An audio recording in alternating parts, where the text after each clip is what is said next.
All right, everybody, here we go. Welcome to today's call. It is Friday, my favorite day of the week. You know I'm always fired up for this call. It is January 25th of 2019. And as people roll in here, let me just give you a little preamble to a really, really good mastermind we had yesterday that leads to today's call. And that is, at the mastermind level, what we're trying to work on is that process for discovering what works so that there's a checklist. And as we talked about that, I think it's important that when you're all trying to find the source of your business, and I've had the pleasure of talking to nearly 20 people this week that we're talking to about joining the Griffin Realty Group, and it's the same for all of them, that ultimately they really just want to know what to do. Everybody has an enthusiasm, but if you don't know what to do, it leaves you lost. So we always get into this debate about, well, is it the sphere of influence and these referred folks, or is it somebody that I meet online on an IDX site? And the truth is that all of it is fair game and all of it matters. And I think that what you have to do is pay attention to all of them take effort and all of them take follow-up. And so that's the most important thing. And we restructure what we're going to do this year in the campfire for all the agents on the teams that we coach and the groups and brokerages that we coach. And that is going to be around this DPPO concept. In other words, the number one thing that salespeople should be doing is have a very, an intentional idea about the sense of database. Where are these people that they have prospected? Meaning, I don't care how you marketed to them, where you found them, but that you got into a conversation answering questions like, how's the market? Which led to a question about their timing, which led to the introduction of, hey, I might be able to help you, here's how. And that creates this sense of database. We're in the back end practically. In the back end, I say practically in the sense of being logical and pragmatic. You put them into MLS to get what they want, which are properties. If they're selling, solds are relevant to them. If they're buying, for sales, obviously. And that's just the way that this goes. You have to give people what they want. They need a heavy dose of that. So you want to make sure that that's what you're doing, okay? So I just wanted to give you that little anecdote. Today, I have a little treat here because my good friend and client for a long time at the mastermind level, Tony Legendry, has worked very, very hard. Number one, he's a full-time fire captain. I want everybody to hear this, right? This guy is a full-time fire captain down in Albuquerque. And so you can understand that the demands on his time are tremendous. He is a father to babies and still has the time to run a business that is really doing somewhere north of 30 plus deals each year, and he's looking to expand that. And so it shows you that there is plenty of time when you know what to do and you continue to execute. Also, longtime client and friend Dean Miller has, we were talking about this today, it's so easy to get caught up in all these ideas and, oh my gosh, I have to make a comment here about all of the people that are moving from here to there. Nobody ever sits still anymore. It's stunning to me, okay? I think it's important to just sit still and understand that this business is 100% still about taking care of people, no matter where you hang your license, whether you own your own or you're off to the next thing that has all the sizzle and the steak. You have to build a book of business that services people. Don't lose track of that, okay? That's my plea to you, all right? So Tony, in working hard, going back to his anecdote, has been really working hard with this concept of systematizing follow-up. So he's sticking with the good old home evaluation leads down in Albuquerque. They get him people who inquire, and they continue to follow up on long term. By the way, a lot of you will do a home evaluation as a one-off event.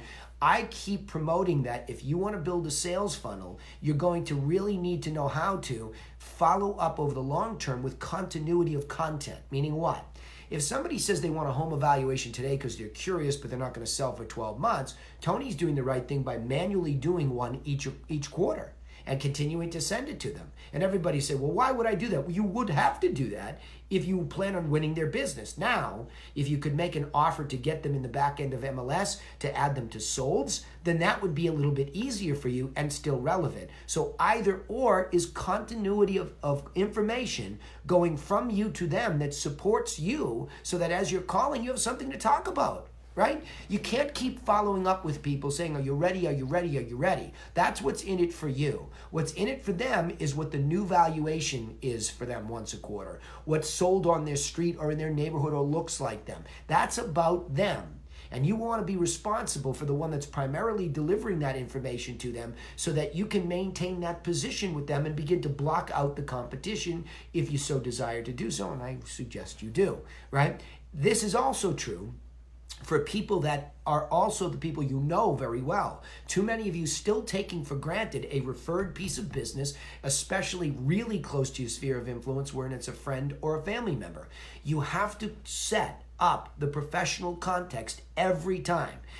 Without fail, when Laura and I cheat our systematic approach to treat all those people the same, and what I mean is not everybody's circumstance is different, but what I mean by the same is our professionalism is what we do.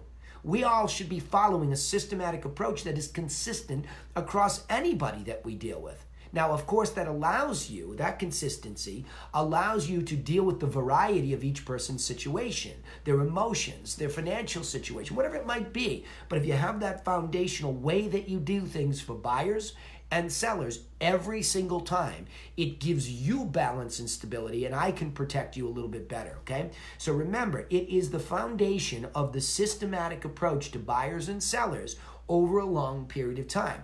This is what has over the years allowed me and other top producers that I've trained with and trained to this very day. This allows us to build a book of business. Now, some people might look at a top producer and say, how in the world do you do 35, 40 deals and do all this other stuff? Well, because we are very systematic, and every year we build upon that system based on the feedback we hear and see from the consumer. So if you're building something, and you want to make sure, if you're new to the business, you're young in the business, the most important thing is to build a business, not just do transactions. I know people that have been in this a long time that they regret that they didn't start that earlier. So you always want to make sure that your foundational systems for how you treat buyers and how you treat sellers is solid, because what that produces is more likely than not a happy past client. See, a lot of people get to the finish line and you did the transaction and you say, oh, that was great, we got it done, get on to the next one. And you scratch your head when they go and relist it with somebody else. You'll say, what did I do wrong? Well, what you didn't do was follow all the way through and birth them into this family-like community of past clients where you maintain your positioning as their financial advisor, keeping them up to date on what's happening in the marketplace so that you don't lose that positioning. Right? It's very easy for life to go on, and people need guidance to behave a certain way. Let's say you're working with a buyer, you sell them a property, everybody's happy. But they don't have any context of you as a listing agent. So now somebody else hijacks that relationship by marketing to that property over and over and over and again, and somebody just assumes that you weren't in it because you weren't in touch with them. Do not allow the consumer, especially your own who's a past client, to be on their own thinking about how to buy or sell. Always reiterate your case to them over and over. Very, very important concepts that we share. All right, so going back to Tony. Tony has been kind enough to share his success. So a lot of you are always interested in what's working now. Well, the good news is we're going to hear what's working now.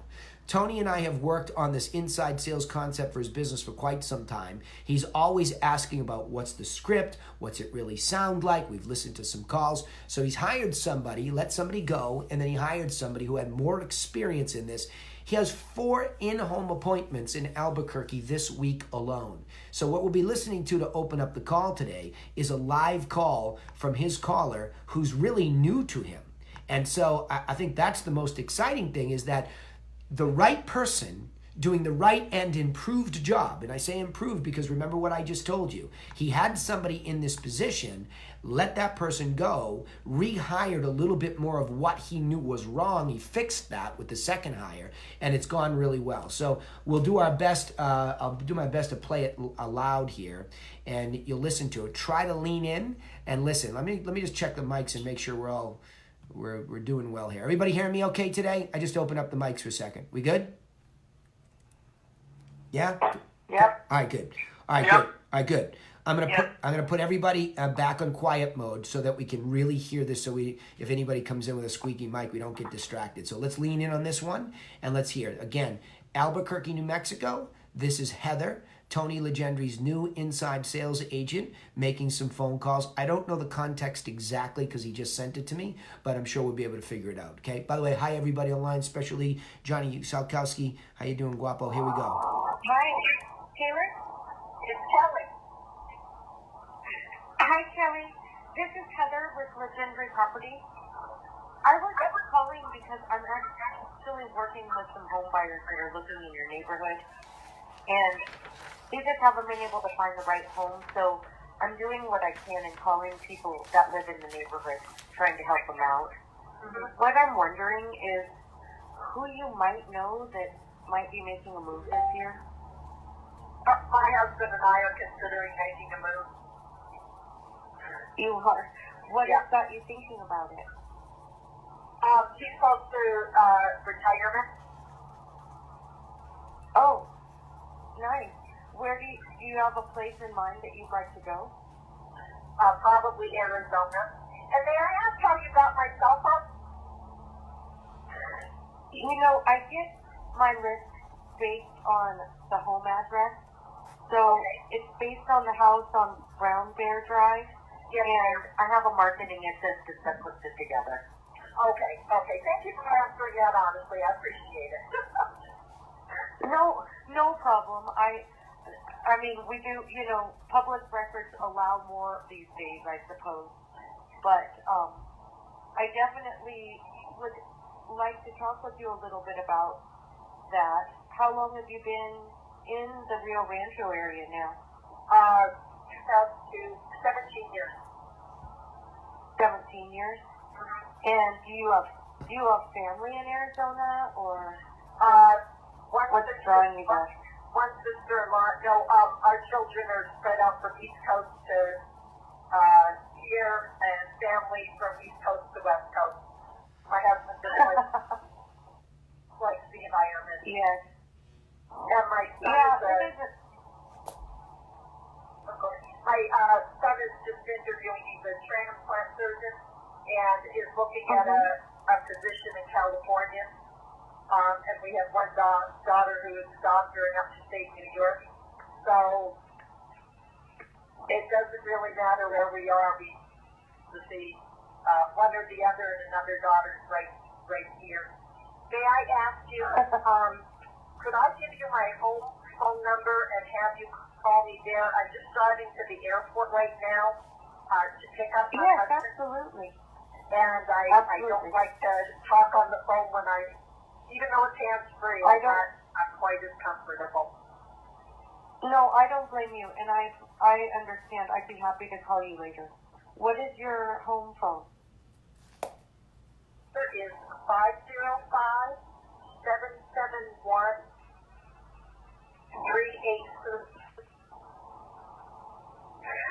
I'm sorry, I got 505-771-8383. Okay. Great. And your name again, please? I'm Heather, and my daughter's name is Heather. That's why it threw me when you said Heather at first. I was like, oh, wait, what? I thought it was my Heather calling. And may I ask what company you're with, Heather? Yes, I'm with Legendary Properties. I work with Tony Legendry. Great. Yes, I'd appreciate a call. Tonight's probably not good, but anytime tomorrow or over the weekend, both my husband and I would be home, and I'd appreciate a call. I will definitely call you, and I'm so sorry, what did you say your first name was again? I'm Kelly, and my husband's Kelly, okay. Yes, ma'am, and my husband's name is Bruce. Bruce. Kelly and Bruce. Okay, Kelly, I will definitely call you tomorrow. Is there a time that's better for you? Well, for Bruce to be home, probably anytime after 3 o'clock. Okay. I will give you a call then. Wonderful. Thank you, Heather. Thank you. Have a nice evening. Have a nice to talk to you. Talk to you tomorrow. Bye. Sounds good. Bye-bye. All right, very, very interesting.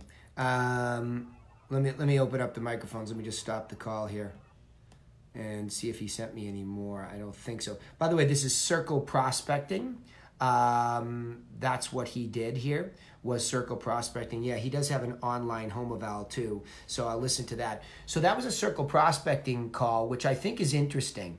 I'm excited about that opportunity because, quite frankly, I thought the scripting was good because I know Tony's very scripted, and I could hear it in there.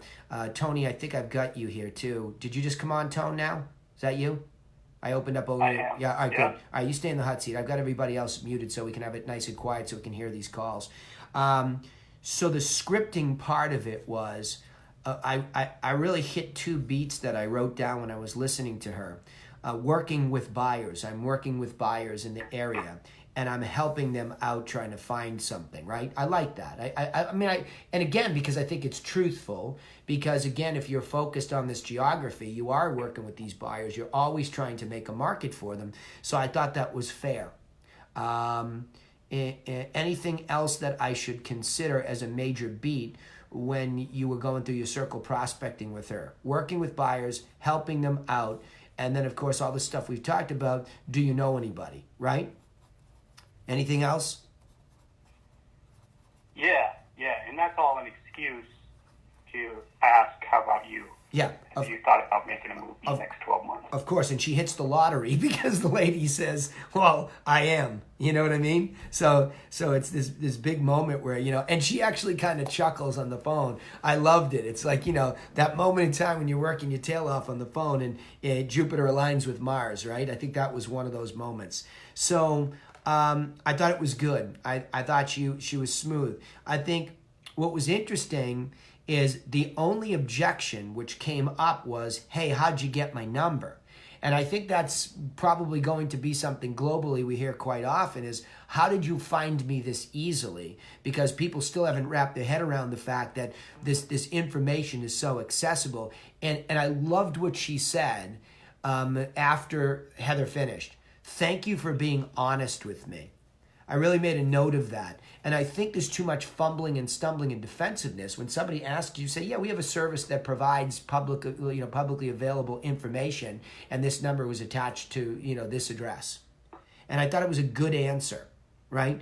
And again, because her tone was so nice early on, it sets it up that the objection handling with honesty actually deepened the relationship pretty quickly. So I thought that was good.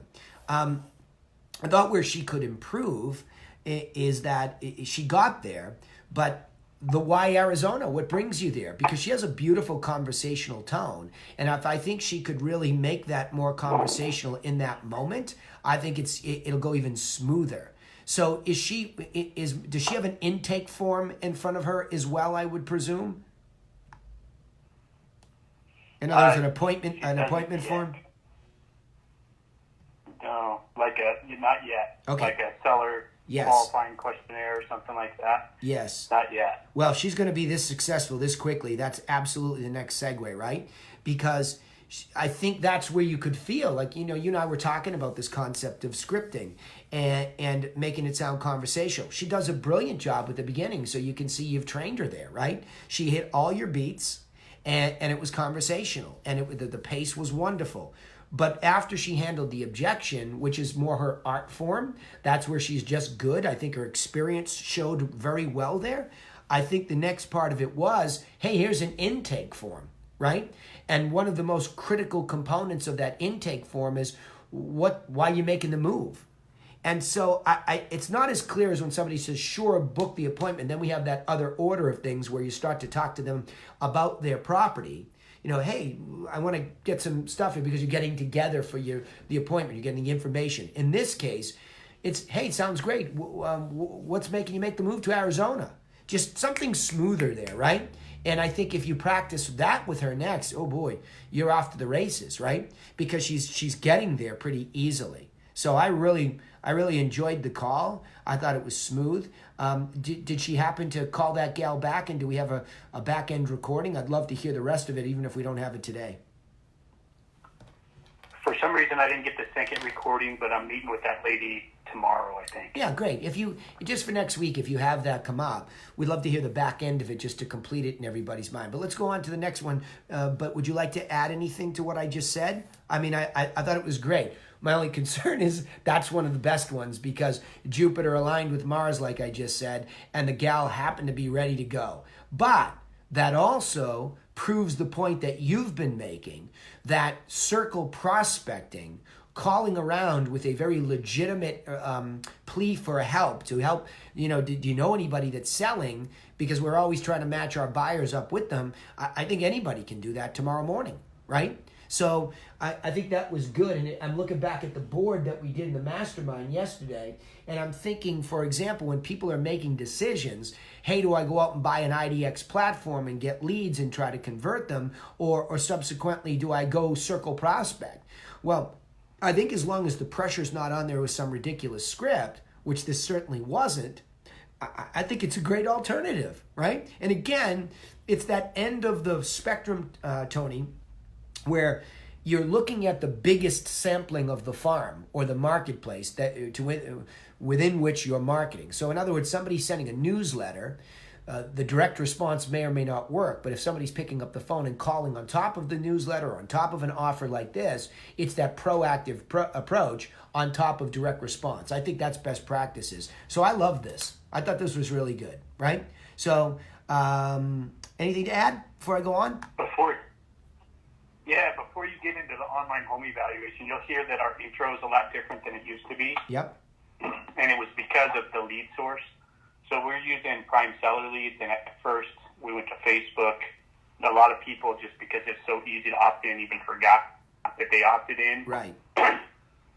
So my other ISA was having a hard time because a lot of people were saying, we never requested that. And then it would just become this conversation where they had to overcome this obstacle of, I didn't request an online home evaluation. What the heck are you doing calling me? So we switched up the intro. You'll hear her say it. It sounds like a circle prospecting intro, but essentially we've got some home buyers looking in your neighborhood. And I was just curious, is there a price that would motivate you to sell your home at this point? Yeah. And it's been working a lot better. Yeah. Awesome. Let's take a listen. I love it. Thank you for the context. Appreciate it. Tony, just to go back again, the prime seller leads, is that the primary way that you've been grabbing these types of leads? Or did you, because you had some success back when we worked on the home evaluation ad that you were running on Facebook. So are you doing both still or just prime seller leads? Just prime seller leads. As everybody jumped on the bandwagon, like we hit Facebook super early and we used to be a lot more successful. Now I just find, I'm not going to be the geek anymore. I'm just going to find people that want to be the geek. Yeah. And there's challenges with that because I can't control the opt-in as much, but I think we're trying to address those challenges in the way that we script with them on the initial call, I guess. Yeah. Cool. All right, good. All right, let's get to it. I didn't mean to get you off track there. I was just curious. Always be learning, right? So here we go. Hi, Jerome. Yes.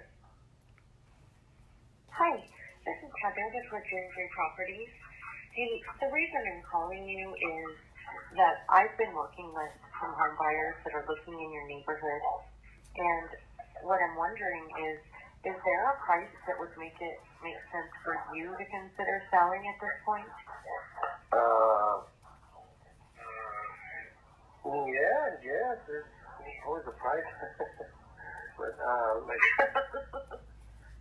somebody wants in that area and that type of house, I guess.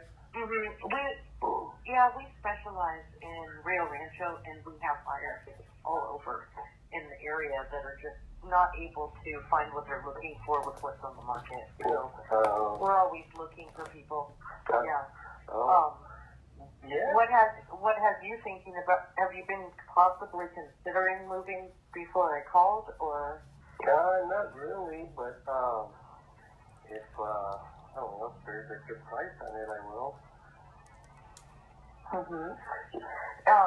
Well, would you be interested in finding out the value of your home and seeing if the price fits what you're thinking of at this point? I could have my broker come out and just meet with you for 20 minutes at your house and tell you what he thinks your house would sell for realistically in this market. Oh, okay, yeah.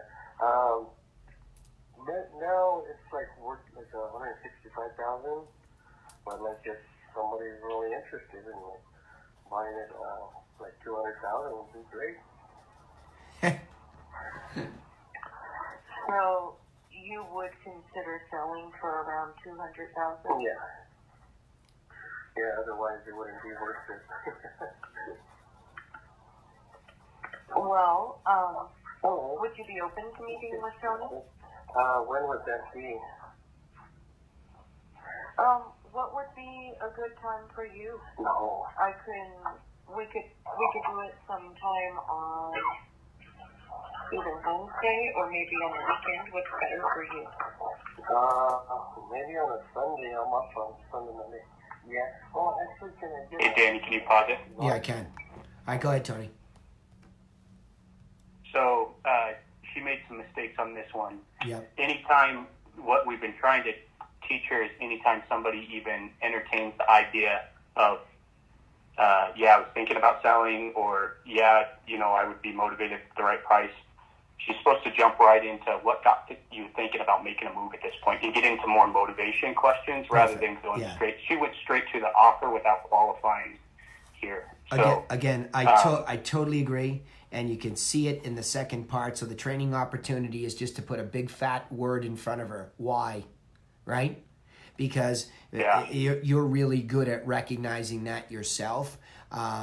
You had some new language that you were using over the last year about that moment. Try to express that a little bit deeper so we share with everybody.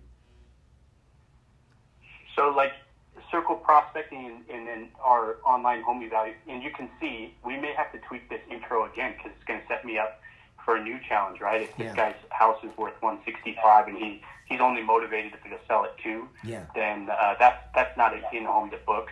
But if the intro was followed up with a real why, then we can discover if the motivation equals something that I can overcome the challenge of this guy's house being worth 165 and he wants 2 for it. Absolutely. But essentially, the intro is just to set up the script on the online home evaluation, and the circle prospecting is like more broad. You know somebody, and then how about you? And then if they say no on how about you, it gets softer, and then it asks them to get into kind of dreamland a little bit. If you were to move, where would you go next? Well, and if you get something, then you can go into motivation. Yeah. Tony, what I liked what you've done in that circumstance, let me come back to it, and I want everybody to understand. I mean, look, there's a practical side to life, and people make decisions based on this conditioning that's going on out there. I mean, I talk to real estate agents all morning long. I've been saying hi to a lot of friends on Messenger, and my concern is that a lot of us are, the tail's wagging the dog, meaning the conditioning that we get from these messages over and over online are making us blind to some obvious things. I think Zillow does a good job I think they're the ones that perpetuated originally the Make Me Move number. And at first that sounds like a goofy thing and maybe a waste of time.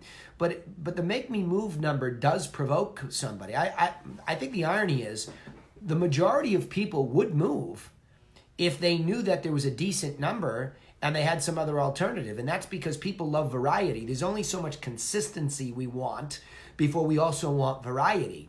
So moving is sometimes, like, this is the first time I've ever thought about it this way, Tony, just thinking through this for a second, is that what circle prospecting is doing here is saying, hey, is there any reason that you would move? And by the way, why would you move now if we could get you the good number? Where would you go? Let's say we can get the number. And I did put down here, Tony, going backwards a little bit, a phone evaluation. I made that note. I said to myself, okay, Tony, I don't know that one particular deal there is something worth your while to get up off your couch and go down there and spend that time. As much as we were excited today talking about the number of appointments, I'd make sure that that's a wonderful prospect for you to go deeper on, right? I mean, she's done her, right? She's done her job here. She has found somebody who's interested in talking about this. And now very quickly, with just a quick look at whatever you're going to use, MLS for that area, see what the solds are, to get on with him, she's created a lead plus or a prospect minus in this case, right? somewhere right there already. And I like that. So if she could put these on your day timer, and then with your expertise to really dig in, I mean, I agree. I'd take her a little bit deeper into the training about why on both of these calls. You could feel it in both calls. Excellent job in training her on the dialogue that provokes this. And it is a dialogue that works. I've been working with some buyers, and I love that line. I'm trying to help them out. Do you know anybody that's thinking about selling? Right? And the first lady says, yeah, me. And the other guy, it's a little different because he's the home eval. But what's interesting about the home eval is as inquiry-based that is, meaning not necessarily serious and those people are whimsical, the guy still did it. So at least in the population of people that we could call in a geography, he at least still put his information in to get a value. So there is a reason why he did that. So what was ironic was you're calling up, acting as if he never did it with the script saying, hey, we're working with buyers, you know, is there a number that would make you move? I'm almost wondering, why doesn't she just try sticking to, with those leads as well, the same script that was so smooth up above? You know, and again, just throwing this around there, and then adding in, is there a make you move number? Have you ever thought about what it's worth, all the while knowing he did that? But I liked the first one so much better because it was smooth. And then that transition is, you know, great. How come 200 would make you move? Where would you go? Now she has that opportunity of conversation. And she definitely stumbles in both cases over the offer.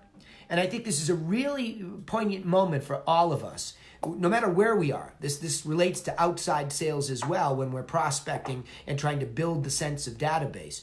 You have to know that offer smoothly.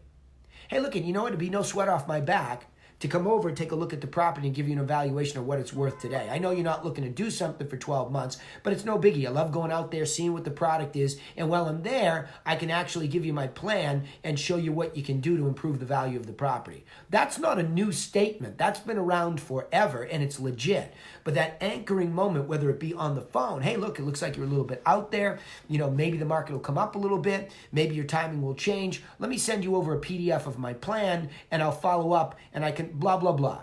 But you have to make a determination that this guy right here, that he's not just being silly. And I think that that's a great call for you because it's all teed up. How many of those is she really going to get where she says, hey, look it, let's book the appointment, but I'll have Tony follow up because he's going to want to ask you some details before he comes over so he's properly prepared. You follow? Yeah, I love it. And I think, too, she could have saved that a little bit. And this is the first time I'm listening to these calls, too. Yeah. But if anytime somebody even entertains the idea of yes, I would, then, well, tell me about that, Danny. What's got you thinking about making a move at this point? And getting in the motivation right then and qualifying with the motivation and then the timing and then giving the appropriate offer. She just skipped to the offer because she got excited. But she's only been on the phone for like 2 weeks. Tony, this isn't even a critique. It's a training opportunity. I thought she was so good for somebody who's 2 weeks into this. I loved it. I really did. I just think I just circled on both words, why, and then we could add to that the offer. Make sure you get the why, and it sounds reasonable to her. Then make the offer, right? The evaluation. Then the determination, and maybe the offer is even so while she's getting up and going, maybe the offer is, look, excellent, let's book a time, but I know Tony's going to want to call you to ask a few detailed questions so that when he comes over, he's properly prepared to see if we can't find some evidence to support the 200, right? Something like that. And I think that gives you the opportunity to further go in, verify that what you think you're getting from her, you are indeed getting. That make sense? Yeah. But I love it. Bravo. Thank you. Yeah, bravo. These are good. Get me some more of these. And as you know, Laura has successfully made a hire as well, and we are very excited to cross-pollinate the ideas here and see from two totally different marketplaces. And I joked with you, the angry Northeast versus the wonderful West, all right? So Southwest, right? Yeah. So we'll see how people sound, in the same deal. But let's bring others on here. Hey, everybody, I'm going to open up the microphone, so if you could respect that, everybody's going to be live mic. If you're in a noisy spot, *6 your microphone. That's what, or just mute it, whatever, so we can't hear the background. But I'd love to hear your reactions to what we just went through today. And then, of course, plenty of time here left. I'd love to take any anecdotes about sales challenges in the field, like a negotiation challenge or a problem you're having, whatever the sales context is. I'd love to hear some problems and challenges and give you some advice on that. But first, let's comment on this when we open it up. All right, we're live. As we say that, right? All right, I got that one. All right, so have at it. Anybody want to comment about what they heard? Those of you that came in early that heard them both? Anybody want to comment on that? Heather, I know you were in there. Kate Nadolski, I know you were in there. Johnny Parasak, Mutard, Kleba, Andy Snow, Alan. You guys were all in there early enough, I think, to hear the majority of it. Any thoughts?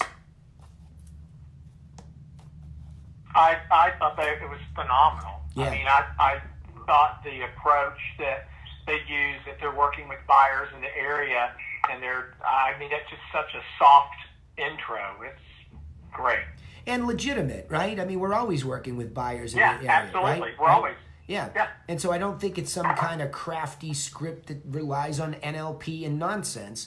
It was very smooth. I agreed with you, Alan. That first one, especially for a rookie, to be able to roll that. We're working with buyers. We're helping them out. Do you know anybody? Those 3 beats for me were strong. I really liked them. For circle prospecting, especially. The home evaluation, I thought, was the first time we've ever been able to put a different spin on it. I thought it was a little bit more choppy, perhaps because she started off with a different context and maybe overthought it a little bit. And like Tony says, the thing that's missing here in training, which he'll crush this week, I'm sure, is the why, then the offer. So anything else, Alan, you wanted to add to that? No, I mean, I thought it was really a soft, it wasn't a hard sell, which I love. People don't want somebody obnoxious. She genuinely sounded like she was there to help them, and I'm sure, and I know she is. And I think that's why it sounds so good. Yeah, good. Awesome.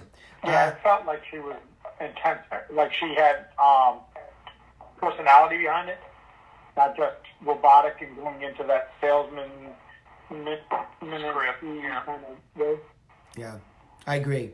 Anybody else want to comment on that? So bravo, lots of compliments here today. Any critiques? Anything you would have done differently, any of you? Anything, I mean, again, we're here to help people, so we're not trying to tear them down, but anything in there that you heard that you would have maybe changed a little bit, tweaked a little bit, or contrary to what everybody else is saying, is there anything that made you uncomfortable in what she said in the beginning?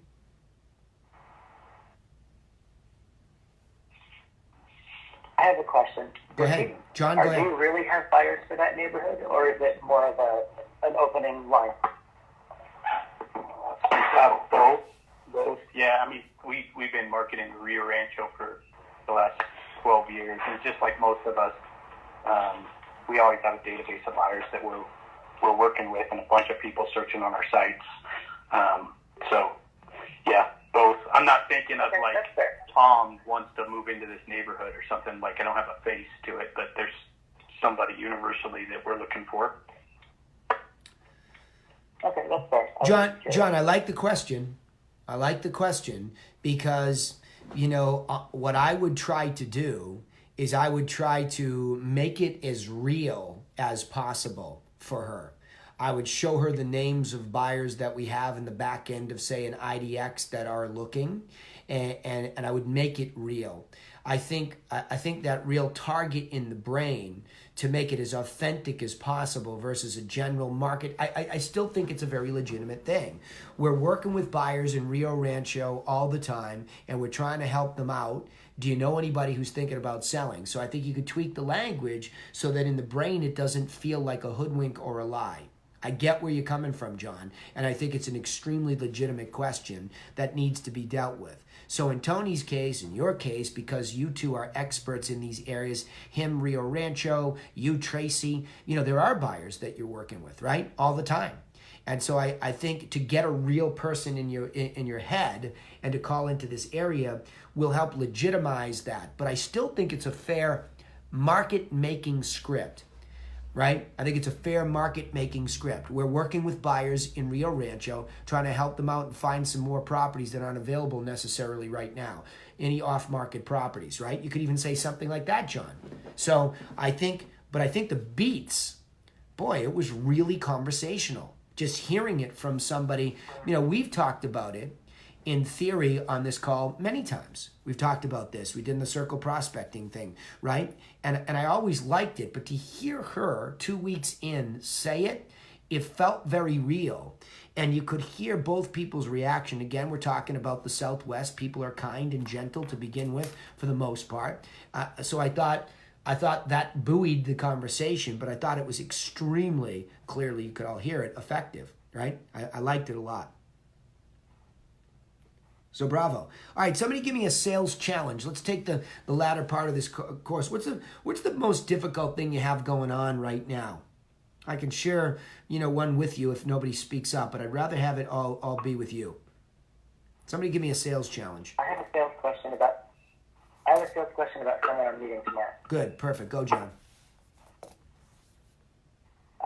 It's a gentleman who I've been in contact with for some 3 to 6 months. They bought a home already in Idaho. His wife lives in Idaho. He is in town still because his employer hasn't let him go and work remotely yet, number one.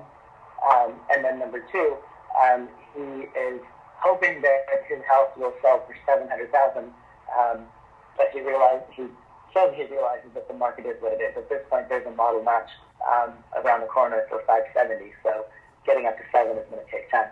But he offered, because I've been giving him information about homes that come up in the neighborhood, he offered to have me come over and take a look, and we can talk about his house and what he's done with it.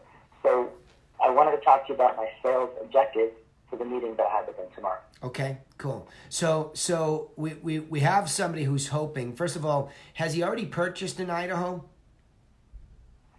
No. Yes. Okay. His wife lives there. Okay, his wife lives there? Okay, so they own their own. She lives there and she works there. They bought the house when they were on vacation there. They fell in love with something, and they ended up half moving, where half of their furniture and the wife is there and he's here. So. Okay, cool.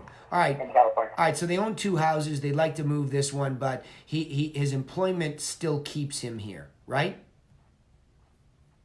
Correct. Okay, cool. And you're going over there. Where did he come from? Can I have the context, please, for the lead? He's a newsletter lead who emailed about home value. Okay, cool. So he's a home valuation. And so in the qualifying questionnaire part of this process, he says 7, and you say there's one just like it for $590 around the corner. That's a pretty big deal. I think it's similar going in to reroute him in what Tony's issue is. And it's not an issue, Tony. It's the next level of conversation. I think connecting people to why they're doing this and really getting him to recognize, like, look, if you're stuck here and the motivation is not to sell until your employment thing frees up or whatever you have to do, that's why he's able to drag his feet. So that obstacle, I'm not so sure you can do anything about, John. I think you have to establish what does that really look like, because that is affecting his timing. And anybody who says, well, I can't do anything, by the way, did I miss that in the build up to this? Did he establish with you that he can't do something? He works for Google, and until they allow him to work remotely, which he said could be as early as this week, or it could be sometime later in the year, but once they allow him to work remotely, he can move to Idaho and be with his wife and live in the house that they bought a year and a half ago.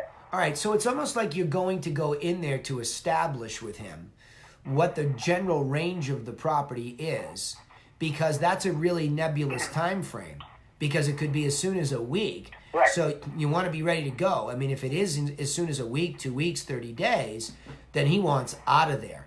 Like, there's no way, he wants to live in another state when she's there, and she doesn't want him to do that either, unless this was a troubled marriage, which it doesn't sound to be, right? So this is this is stressful on these folks, right? So what I would say is to go in there, let him air that out a little bit more personally. I know he's already said it, but say, so tell me a little bit about what you really think. I mean, do you really think it could be as cloudy as a year?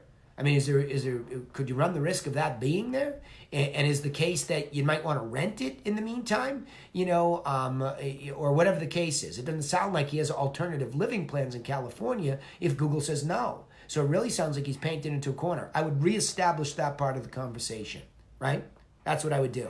And then I would just say, look, you've got a concept of value of 700,000, and I went in and I looked for the evidence to support it. And the challenge is, here's what I got, right?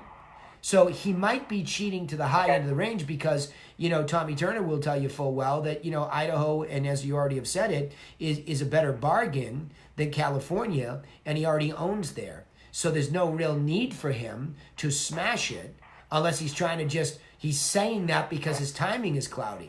But I bet he refines it pretty quickly with you. And a question to a guy like that would be like, if it comes up a week from now on a scale of 1 to 10, how motivated are you to sell it? Right? And really painting him into that corner, right? Hang on, it's a little noisy there. John, your mic's a wee bit noisy, but I think painting him into that. Yeah. So John, I think painting him into that corner of like, really, if the job comes in tomorrow, how motivated are you to sell this? Let's presume the perfect circumstances for you and him come along, and that's that he can work remotely. On a scale of 1 to 10, how motivated are you, right?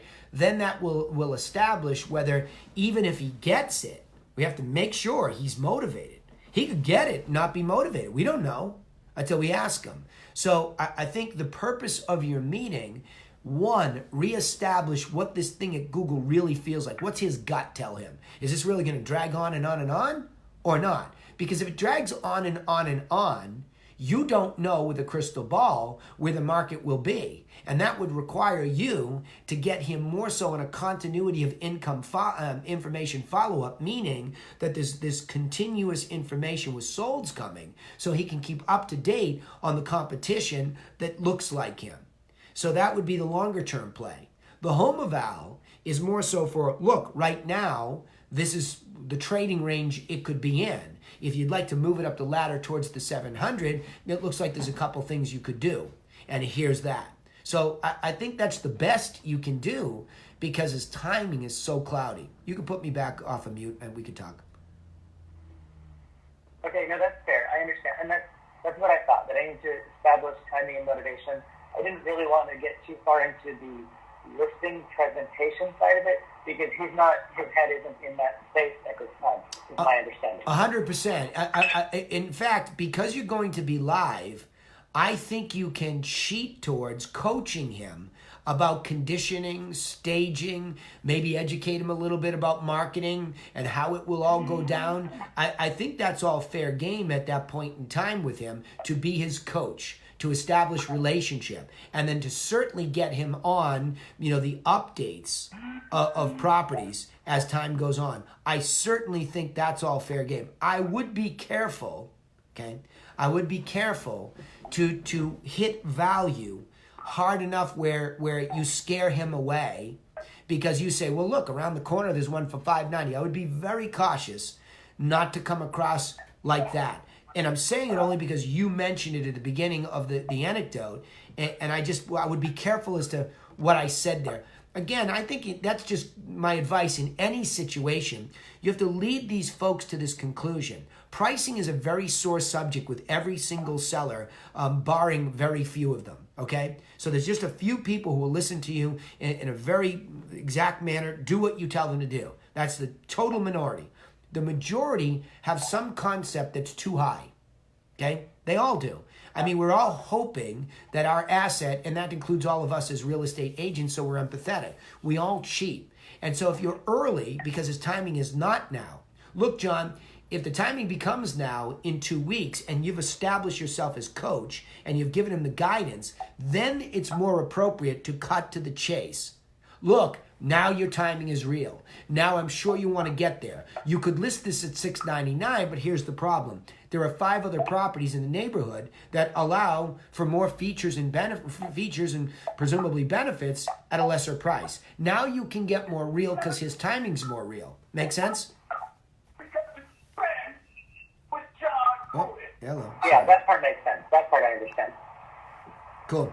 Excellent. So good luck with it. We'll look for the return of the anecdote conclusion. I'll be interested to see what he says about what his perception was about timing based on Google. What does he really believe? So that's more important for your setup of follow-up and what offer you make in that time, right? Definitely get him on the sold properties. Okay, that's fair. Yeah, definitely get him on the sold properties and the coaching about conditioning. I think those are the 2 beats we all are missing drastically in all of our follow-up. But let's see what happens. I like it. Sounds good. Thank you. You're welcome. All right. Anybody else have another one? I've got a little bit more time here that I can hit, or comments about either one of those. Anybody from Voltaire's team? I see. Yeah. Go ahead, Alan. Hit you. Go ahead, bud.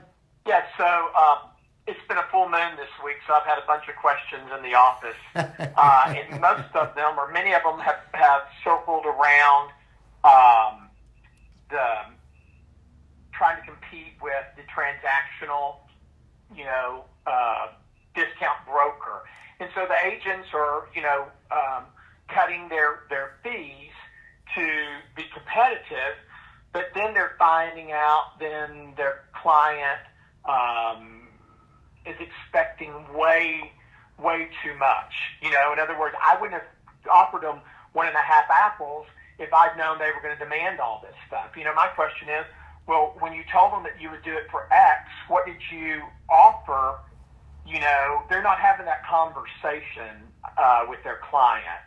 So I guess I'm trying to figure out a way to communicate with them that they need to be setting, or how do they set a better expectation with their client before they agree to slash and burn their fees? Well, what do you, let's Can I say something there? Yeah, go ahead, Tony. Sure. I don't know if anybody else has noticed this, but every time I get somebody trying to negotiate on my commission, they're going to be a pain in the butt about something else. Yep, that's what I'm telling them, Tony. That's my experience too. If they're already fighting you now, and and you're giving in, then you're, is this somebody that you want to do business with? And that's one of the agents this morning even asked me that. I think I should have. I'm contemplating firing these people. And I said, okay, that always is an option. But, did you have the honest conversation with them at the beginning when you agreed to do it at 1.5? And they're not. They're not having a conversation. They're just saying, fine, we'll do that. Because we're selling them another house, so we're getting 3 apples on the buy side. So I'm willing to do the sell side for 1.5, but they're running you ragged. Well, first of all, I'll go back to what Tony said.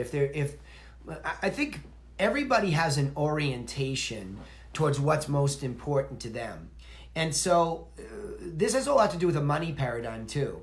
I think there are a lot of people with a money paradigm that are always grinding the buffalo heads off the nickels. And that's a strong money paradigm. It's very difficult to break.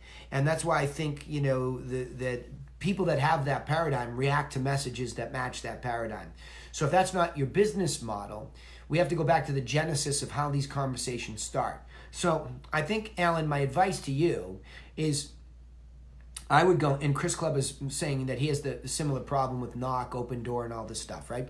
Everybody's trying to commoditize the real estate agent business. They're all trying to commoditize it. Well, it turns out it's very, very difficult to do. People have tried to do it for years, but this is a very sophisticated, complicated transaction, and it's emotional. And if you're in a topsy-turvy marketplace, Very difficult to do. If it's a rising tide for the sellers, perhaps it's easier to discount, but we all know what happens from there, right? Discounters don't predominate in this business. They're not the number one source. It's the traditional agency that has a full service model that dominates the entirety of the industry. Okay, that's number one. And so if the minority is a money paradigm, then why are we cheating, towards that? Why do we get that? Okay, why are these agents attracting that person? I think you have to root up underneath that first to say, well, how is it? Now, I don't believe, and again, I have to smash this paradigm for you and Chris. I don't believe that all of a sudden it's some attack of the discounter. I mean, this has been around in this business, Alan, since we've been doing it forever, right? I mean, for also years, you're right. Yeah, for years. It's not the first time we've seen discounters move into the market. Of course not. It's not new. And when things are hot, they tend to come in. And why? Because the discounter is able to offer lesser services, okay, for lesser money, until all of a sudden the lesser services don't match what's needed to get the deal done. Okay, so that's the basic premise. So what we come to realize is that over time, the marketplace has found, and again, you can't price fix in real estate. It's antitrust. I understand that. But the marketplace finds its level for what full service is worth to the consumer. So, there's a general idea from the consumer as to what they want to pay or have to pay or whatever. Oftentimes they'll state to you their commission. Chris Egan was just giving me an anecdote where somebody says, well, I know I have to pay this, right? They were stating to him. So there's a certain amount of conditioning that's out there. And I think you just have to be in front of that segment of the audience more regularly that aligns with your full service. So we have to find out, why are we in front of the wrong avatar? How did we get there? How did we arrive at that? And so yeah, go ahead. It's interesting. The one that I talked to this morning, you really drilled that into my head. And so I've been good at going back and saying, can you walk me through the origination of this client or this person? And it's, I had this listing. They walked into the open house. They wanted to make an offer on that listing, but then they have to sell their home. So I got them under contract on my listing, and then they wanted me only, and because they had a buyer for their house, and all I needed to do was write up the offer for the buyer on their house, and they asked me to do it for one apple. And I said, sure, I'll do it for one apple. Well, that deal, of course, tanked. And so now they're under contract on her listing, and they now need to get their sold, and it's going to have to go in the MLS, and they're pushing back on. Yeah, there you go. Yeah. They don't want to, because she's making all this money. Right. And so she's obligated now to 1.5 apples, and they're just beating the bejesus out. All right, well, that makes complete sense to me. I get that. Everybody got painted into a corner.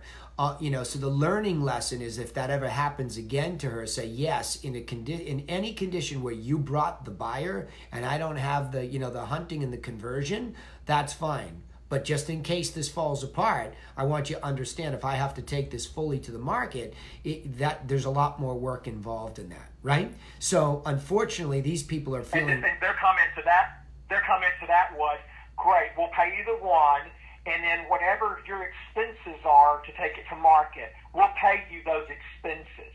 Yeah. Only. Well, we're not willing to. She at least said no to that. Yeah. Said no, I won't do that.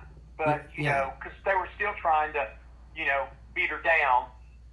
It's just an interesting deal. How do you avoid these situations? Well, you don't. Well, in that case, in that case, you don't, Alan. In that case, you don't. I mean, the good news was she was able to have them come direct to her listing, if I got the story right, correct? Correct. Okay, so there's the money paradigm to begin with. They're not going to buy her listing. They're not going to buy her listing now. This isn't a slam dunk like she thought. Yeah, right. Well, Alan, unfortunately, it's a mess on aisle 5 because it didn't work out the way everybody would have hoped. But having said that, it's business. if this was a steady flow of these types of people to her, there would be some more systematic thing that we could change, like, well, you're marketing to the wrong people because you don't like to deal with all this discount stuff, so why are you doing it? But I think in this case, I would make the best of this case, right? What I would say is, okay, sure. I'd be in that quid pro quo mentality, something for something. I would say, okay, look, it didn't go out the way that we wanted to, and now we have this paradigm that, you want a discount on the listing. So I need some things in exchange for that as well. Number one, you're going to commit fully to buy with me, okay? You sign an agreement with me that you're going to buy with me. And then I'll sign an agreement with you for that, whatever it is, 1.5 apples, you're going to sell with me too, so that I can lock the whole thing in together and we could be now mutually agreeable. However, at that 1.5%, let's talk about this price. You're not in the same breath going to want to price it at something that's going to require much more challenge to go out there and procure a buyer for it. So I want the right price on that end because I'm giving it to you up front in commission. So I think there's the something for something that you can take this one isolated issue and not lose all the business, because here's the danger at this moment in time. The more we argue with those folks in this moment in time, the quicker they are and more likely they are to go out and find a discount broker on the listing side, someone who will do it or does it naturally as part of their business model, and then just keep hunting on their own. And we don't want her to lose that, right? Make sense? Yeah, I get that. No, I like that. That's why I love these calls. Here's the deal. I'm fine at the 1.5 apples, but we need to be closer to this price. Right. So that we can get it marketed and get it sold quickly, and I can do it at this price. But if you want to go to the higher price, and it's going to take more marketing, more time, then, I need to be... More time, more hustle. I think they're always trying to get in our pockets, and I like what they said. They're pretty smart people. Well, I'll pay for expenses. What are they? But that's not really it. It is all of the work that we have to go. It's the time. Yeah, it's the time. We have to make the market. I'm going to have to vet this guy and that guy. I'm going to have to open house it. It's time. Time is money. So if you want my money up front, then you have to give me the number that takes less time to get this end of it done. And I think people understand that exchange of value better than they do this, well, certainly they do, better than this defensive positioning that we feel. And again, I'm really happy to hear that this is not something that is regularly occurring for her. This just happens to be that situation. And as you know, what I say is make the best of that situation, but get something in return that you might not otherwise get when you're full service. Because when you're full service, everybody wants to cheat a little bit higher. Great. Then we're going to have to reduce it. I mean, look, that's our challenge here on Cape Cod, is that everybody wants their number and they don't hear what you're saying in the beginning. And then it's a grind to bring it down. And by the end of it, I mean, everybody's exhausted. If everybody would just listen to begin with and say, look, here's the evidence. You can cheat, but that's going to be time. I don't mind, but you just can't come back to me and clobber me over the head and say, you didn't know. I did. I told you everything that would be. And if we want to go through the dance, at least we can exhaust it together. And I don't mind even being your backdrop for frustration. But don't quit me and don't quit the process, right? You have to go through it. Similar to coaching. It's stunning to me. Exactly. Yeah, hold on, Lee. It's stunning to me, Alan, how many of us want what we want, but we don't want to go through the process to get it. Right? And we're off to this and off to that and off to this. It's the same with all of these people. They just want what they want, but they don't understand that they're going to have to give something to get it. Go ahead, Lee. What are we going to say, bud? I was going to throw in there that what I use sometimes in that situation is instead of discounting the listing, I say that we go full boat on the listing, and then when we go on the buy side, we'll do a buyer's credit. We'll do a credit back to you so that you don't get in a situation where they might not find something they want to buy, or they decide to rent or whatever. I like it. Lee, we discussed that yesterday, and that's my approach too. If I'm working with them and they want me to discount their listing, I don't discount the listing side because I've had them cheat on me. They stumble into the builder's office and they buy from the builder, and you gave them. So I make the credit I write the credit in the listing agreement that I'll give them $5,000, but that credit will not come until the buy side. Yeah. That way, when they call me, which is very rare now, I haven't had it happen in years, but when they call you and say, we stumbled into the builder's office, can we get our $5,000 credit? I said, if the builder, am I on the contract? So I can do that, because that was our agreement. Yeah, real smart So guys. we discussed. Yeah. I discussed that with her yesterday, and she was like going, "That's genius." Yeah. I wish I'd thought about that. Yeah. Well, again, Alan, and I never get pushback. Alan, that's why you're valuable to them, is because this is the stuff that actually helps them stay in a deal. What hurts an agent is when they go through what you're going through with her and she gets a 0. So, I call it putting money in the educational fund. Don't fight it. We all make mistakes or something doesn't go our way. Don't start counting dollars that you didn't get. Count the ones that you can still salvage and make that person happy. What I would be seeing here is an opportunity to make a compromise in this situation, make these people happy while protecting yourself, and create a happy past client. Because there's the other quid pro quo in this situation. Look, there's 2 things I'd like. I'm going to do this for you on this side, but you need to give me a price that I can get it, so that time savings, because I'm giving you the credit up front, right? This is not what I normally do. Here's the credit up front. And then what I'm also, asking for is that you can send me some referrals so I can make it up, right? So that, presuming I do a good job for you, I really want you to go to work for me and grab me a couple friends and family and say nice things about me. So I think it's okay to ask. We talk about this give. Well, here's that moment where you are giving, and it's okay to ask immediately in that case, right? Because it's just, again, it's an exchange of value. If I do this for you, I'm happy to do it. Here's what I'm asking in return. And most people are thrilled. They're like, yeah, I'll do that for you. No problem. I don't know if it's that easy on the pricing side. Sometimes they'll fight you there, but ultimately, I think this is the time to understand you're negotiating back and forth. Get what you want in return. Who wouldn't take a 1.5 if I could sell it in a couple of weeks, right? Awesome. Yep. So, all right, bravo. All right, everybody. Listen, that's enough for us today. Oh, go ahead, Lee. Did you want to say one more thing? Nope. Okay. All right, good. All right, everybody. Appreciate you being here. Looking forward to some more of those inside sales calls from Tony. And we have a new inside sales agent, so we'll be seeing some of those. Very, very excited to continue pursuing this concept of picking up the phone and saying something that makes sense to people and being able to upgrade them with an offer based on their timing. That's a very, very important subject that always has been. And I think it's exciting times that we're learning more and more about it. And I think that will separate you out, all right? So we'll see you on the other side. Have a productive weekend. Thanks for being here. Thanks, Danny. Thanks, gang. Work on those letters. I knew that was coming.